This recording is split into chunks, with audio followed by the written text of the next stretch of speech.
আসসালামু আলাইকুম। আমি এই মুহূর্তে একটা বাদাম খেতে আসছি। এটা হচ্ছে খোকসাবাড়ি ব্লকে। তো এখানে সংশ্লিষ্ট উপসহকারী কৃষি অফিসার আবুল কালাম আজাদ ভাই এবং জীবন কুমার রায় দাদা আছে এবং সাথে কৃষক রয়েছে। ওনার স্যার এখানে পরিদর্শনে আসছে আমাদের অতিরিক্ত কৃষি অফিসার নীলফামারী সদর নীলফামারী জনাব বকুল ইসলাম স্যারকে একটু আমি দেখাচ্ছি আপনাদেরকে। স্যার বাদাম ক্ষেত পরিদর্শন করলো। স্যার একটু ফিডব্যাক শুনবো যে স্যার প্রদর্শনী দেখে কি মানে মন্তব্য করতেছে স্যার। ধন্যবাদ।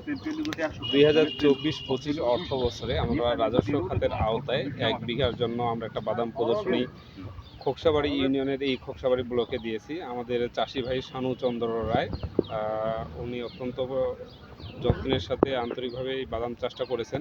আমাদের এখানে বাড়ি চীনা বাদাম 8 জাতের বাদাম দেওয়া হয়েছে। আমরা এসে দেখতেছি যে বাদামের জমিটি চমৎকার রয়েছে। এখানে ছোট্ট একটা সমস্যা মনে হচ্ছে যে আমাদের এখানে কিছু আগাছা আছে। আমরা পরামর্শ দিয়েছি যে এই আগাছাটা যেন দ্রুত উত্তোলন করা হয়। আর বাগানের সার্বিক অবস্থা খুব ভালো আছে। আশা করি এখান থেকে আমরা ভালো বাদামের ফলন পাবো। ধন্যবাদ স্যারকে, অনেক ধন্যবাদ।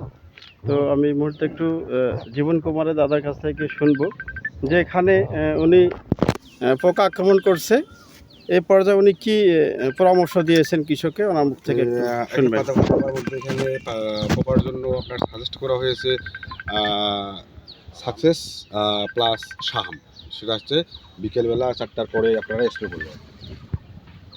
মানে বিকেলবেলা 4টার পরে স্প্রে করবেন। এই যে পোকা খেয়েছে পাতা, শাহাম দিয়ে স্প্রে করবেন। সাকসেস প্লাস শাহাম দিয়ে শাহাম। আলহামদুলিল্লাহ, খুবই সুন্দর। দাদাকে অনেক ধন্যবাদ। অনেক ভালো থাকবেন, সুস্থ থাকবেন। আসসালামু আলাইকুম।